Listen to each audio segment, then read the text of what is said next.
octobre? Je veux dire simplement que, bon, je ne sais pas si on a pris toute la mesure du changement majeur que les Palestiniens sont arrivés à opérer par le fait qu'ils ont pris l'initiative du 7 octobre. Et je pense que cette secousse tellurique va continuer à avoir toute une série de répliques. Et la situation est en train de changer. C'est un rythme historique. C'est c'est un travail prolongé, c'est une lutte prolongée. Et je pense qu'au bout de cette lutte prolongée, il y a inéluctablement la défaite du projet sioniste. Chaque crime qu'ils ont commis durant cette année ne fait qu'accélérer ce processus. C'est vrai que le nombre de gens de victimes est important. Il y a des pertes humaines énormes, mais en même temps, ça ne fait que rapprocher la fin de cette entreprise. Pour finir, les sionistes disent que les Juifs ont été expulsés du monde arabe. Qu'en dites-vous? Bon, mais d'une manière générale, la Tunisie, les gens n'ont pas été chassés, au Maroc, les gens n'ont pas été chassés, en Algérie, le fait que le décret Crémieux ait transformé les communautés, je mets toujours au pluriel, parce que j'essaye de m'éloigner le plus possible de la notion de peuple, les communautés algériennes juives ont été liées à l'occupant à cause de la loi Crémieux qui faisait d'eux des Français, et ils ont été déracinés de ce fait, quoi. Et d'ailleurs, c'est pas en Palestine qu'ils sont allés, hein, les communautés juives d'Algérie, c'est pas en Palestine qu'ils sont allés, c'est en France, en général. Bon. Donc dire que les juifs, entre guillemets, ont été chassés du monde arabe, c'est faux. Il y a eu des situations, effectivement, où il y a eu des accords entre les occupants de la Palestine et certains États, comme par exemple en Irak, pour, comme ça s'est passé après au Maroc, euh, déplacer des populations entières.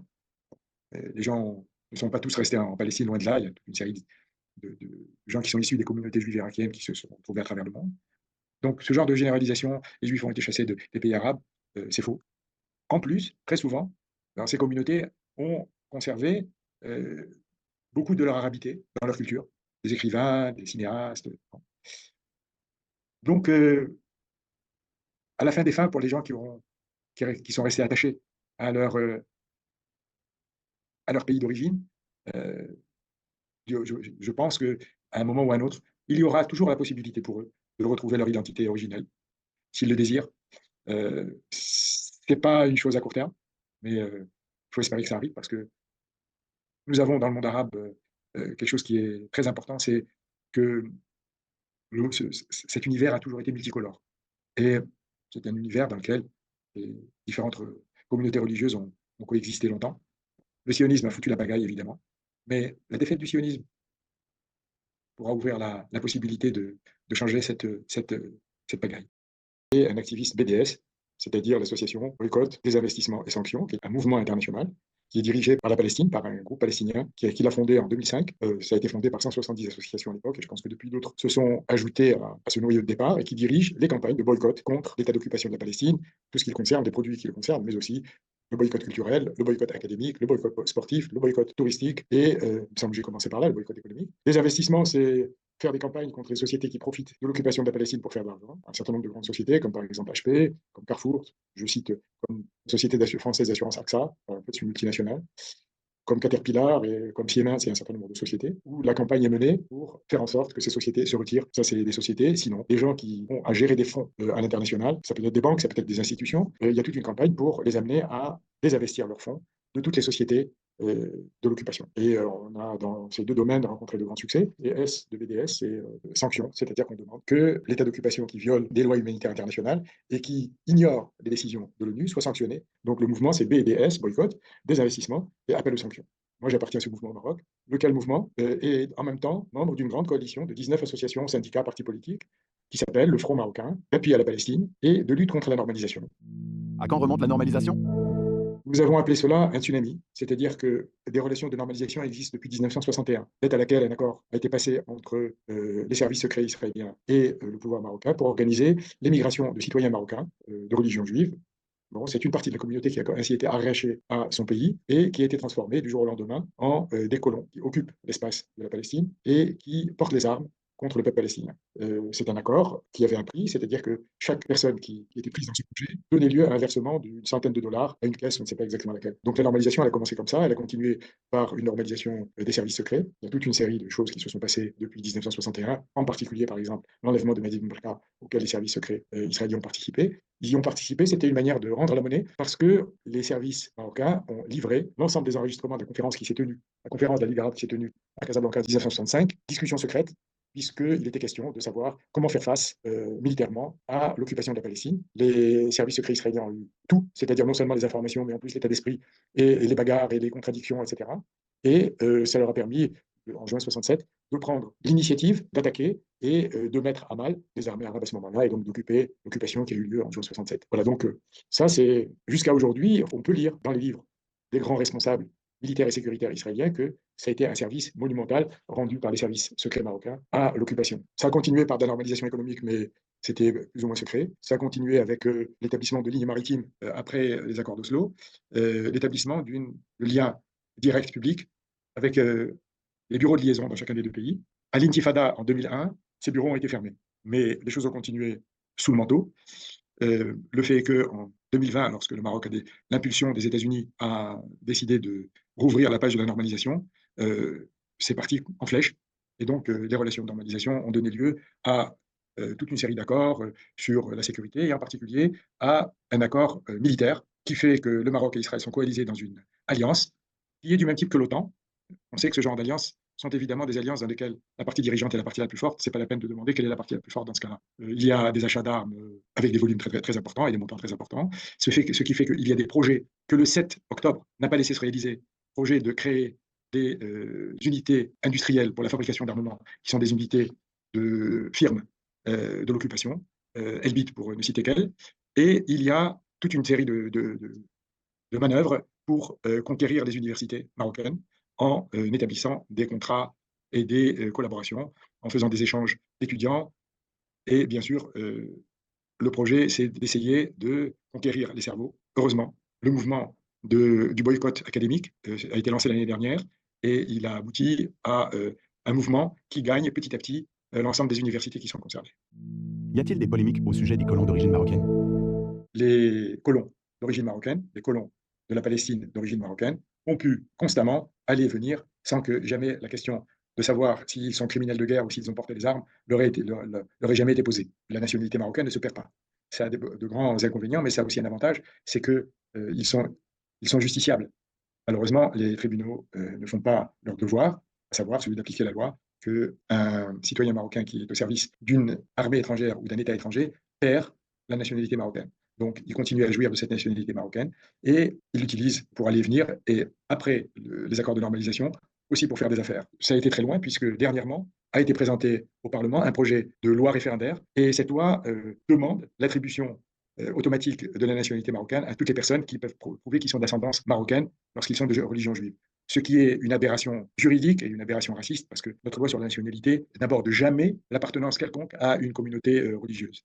Donc c'est une aberration, c'est une loi qui est contraire à la loi et qui ne verra jamais jour, mais c'est surtout un ballon d'essai. On essaye d'influencer les esprits en faisant des séries télévisées. En ce moment, il y a une série télévisée dans laquelle il y a une actrice d'origine marocaine qui participe à la colonisation de la Palestine. Et donc la lutte, elle est là, elle existe. C'est clair qu'il y a une pression énorme et que l'État joue dans le sens de la normalisation. Par contre, les artistes, les intellectuels, mais aussi les associations de droits de l'homme, un certain nombre de partis politiques travaillent activement pour faire pression dans le sens contraire. Le boycott étant une manière de résister aussi. Quel message souhaiteriez-vous adresser aux colons d'origine marocaine?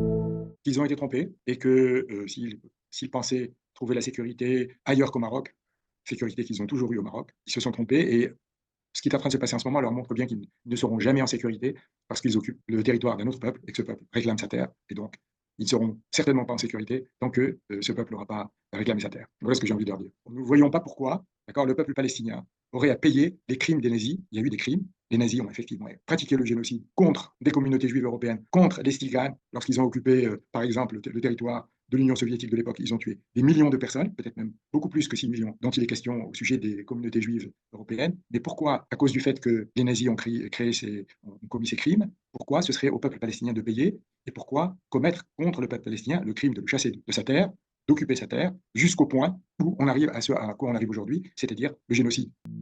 Y a-t-il un génocide palestinien depuis le 7 octobre? C'est pas tout à fait vrai. Les historiens ont montré que le fait de chasser les Palestiniens de leurs terres, c'était le début du déclenchement du génocide contre le peuple palestinien qui est en train d'exploser en ce moment de manière sanglante, à Arza, et pas seulement à Arza.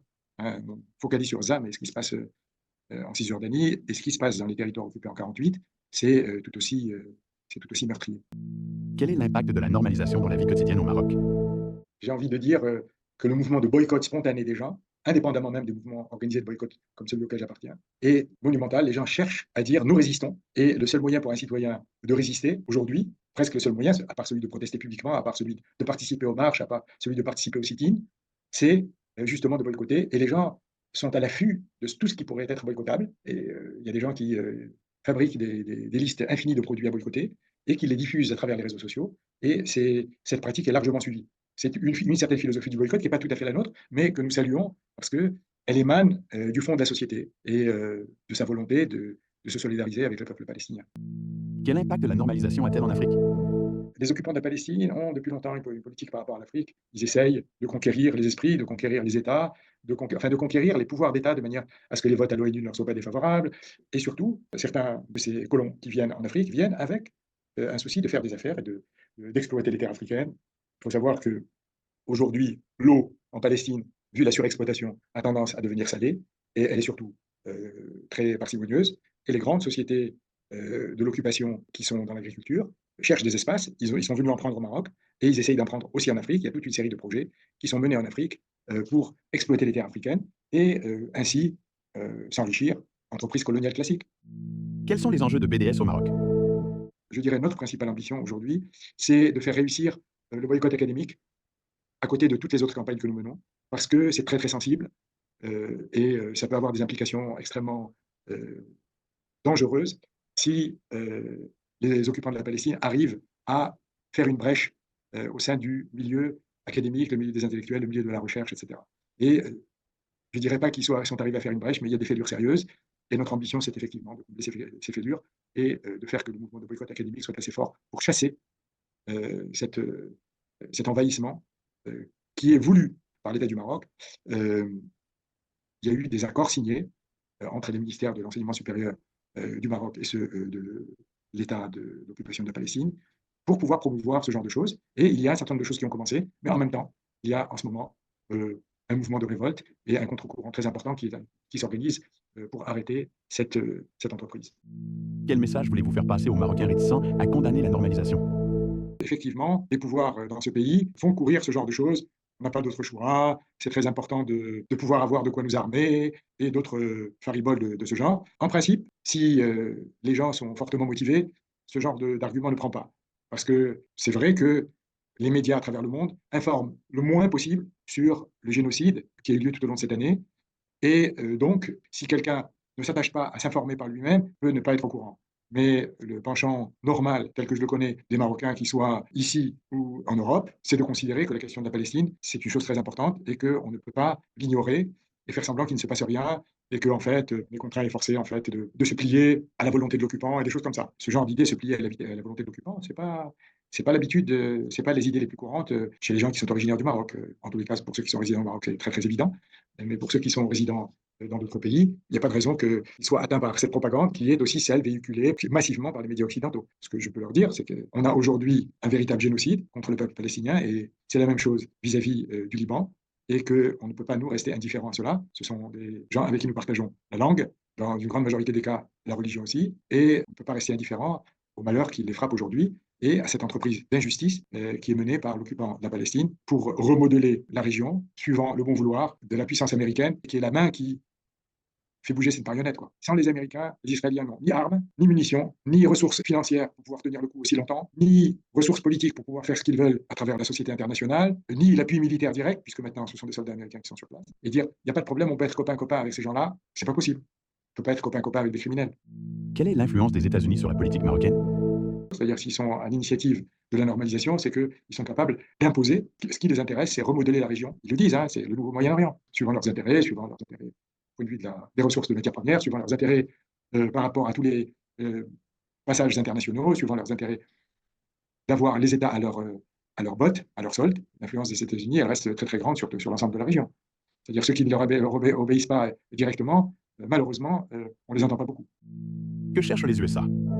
c'est clair que les occupants de la Palestine et les Américains cherchent à attiser à tout prix le conflit entre le Maroc et l'Algérie, parce que c'est le moyen le plus pratique et le moins coûteux pour eux, et même ils en tirent avantage parce qu'ils vendent des armes et des choses comme ça, d'affaiblir ce que pourrait être un Maghreb uni comme puissance économique et politique majeure sur la scène internationale, pas seulement sur la scène régionale.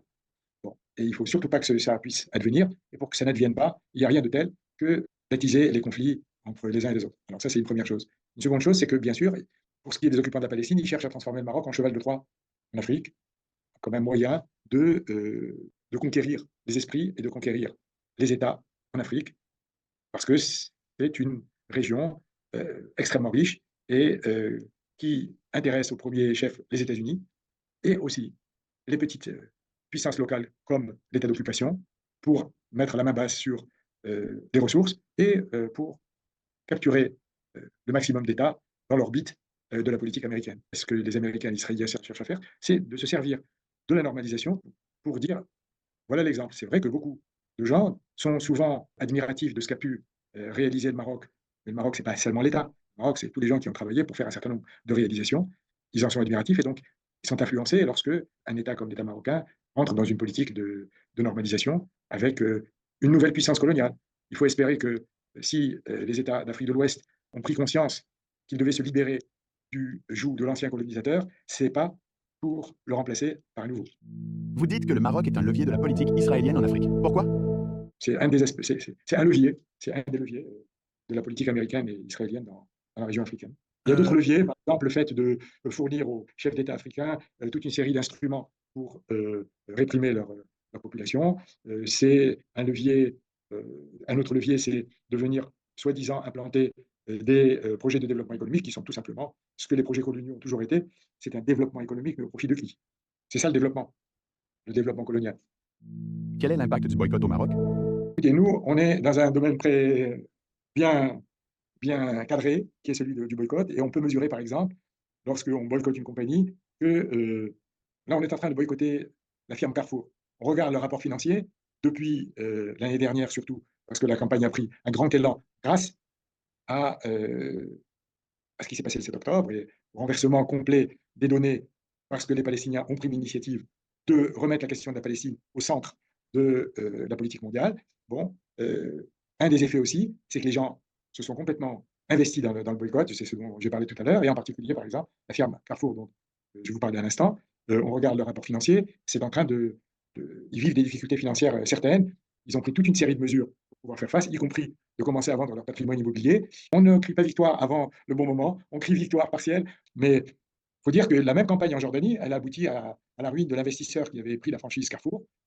Bon, là, il a perdu un argent fou, les magasins sont carrément déserts, et la question de rompre le contrat de franchise entre cet investisseur, qui est un investisseur de la région du Golfe, qui s'appelle Majid Fotaim, bon, et qui songe sérieusement à rompre le contrat de franchise qu'il a avec Carrefour, parce que c'est des pertes qui augmentent quotidiennement.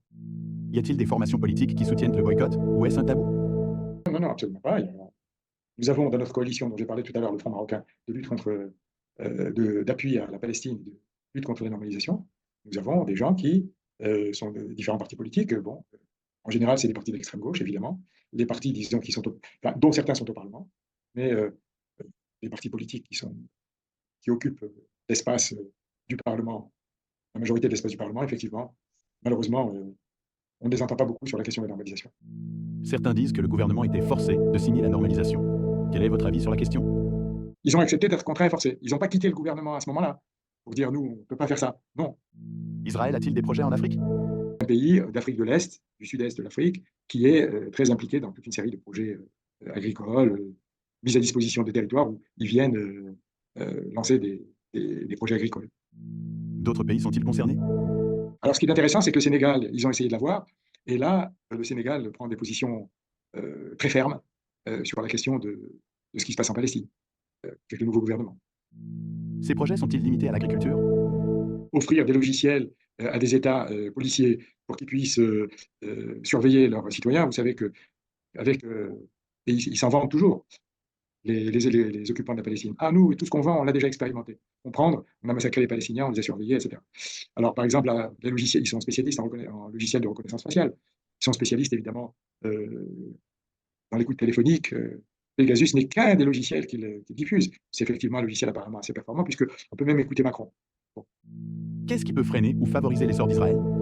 Je pense qu'il y a quand même eu un coup de frein sérieux lorsque le statut d'observateur a été dénié et que le délégué qui venait de la Palestine occupée a été renvoyé de la séance plénière.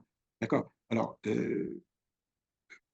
c'est clair que si tout un travail d'explication, et je sais qu'il est en train d'être fait, et je connais les réseaux qui travaillent auprès des gens, tout simplement. C'est très important, parce qu'en définitive, c'est vrai que, bon, on peut influer sur les États pour commencer, mais ce qui est le plus solide, c'est que les gens se rendent compte de cette tentative de recolonisation. Et ça donnera d'autant plus de force aux États pour y résister quand ils sont prêts à y résister, et ça donnera d'autant plus de force aux tentatives de changement politique pour ne pas rentrer dans une telle voie. Je pense qu'en principe, si les choses se passent correctement, les gens qui rejettent les anciens colons rejetteront aussi les nouveaux colons. Une répression contre les opposants à la normalisation? Les gens qui ont dénoncé la dénormalisation et qui étaient en prison ont été libérés dernièrement. Mais ils sont allés en prison. Il y a eu des gens qui ont été emprisonnés pour avoir dénoncé sur les réseaux sociaux la normalisation. Il y a 13 militants du front dont je vous parlais tout à l'heure, le front marocain, d'appui à la Palestine et de lutte contre la normalisation, qui sont aujourd'hui poursuivis en justice pour avoir fait une manifestation devant un magasin Carrefour. Il y a une répression rampante qui n'est pas toujours visible, qui est celle de s'en prendre de manière isolée à certains blogueurs ou à certains gens qui se permettent de dire tout ce que tout le monde pense tout bas sur les réseaux sociaux. Ces gens, il y a eu une décompression il y a quelques mois, mais ce qui est arrivé une fois peut se reproduire.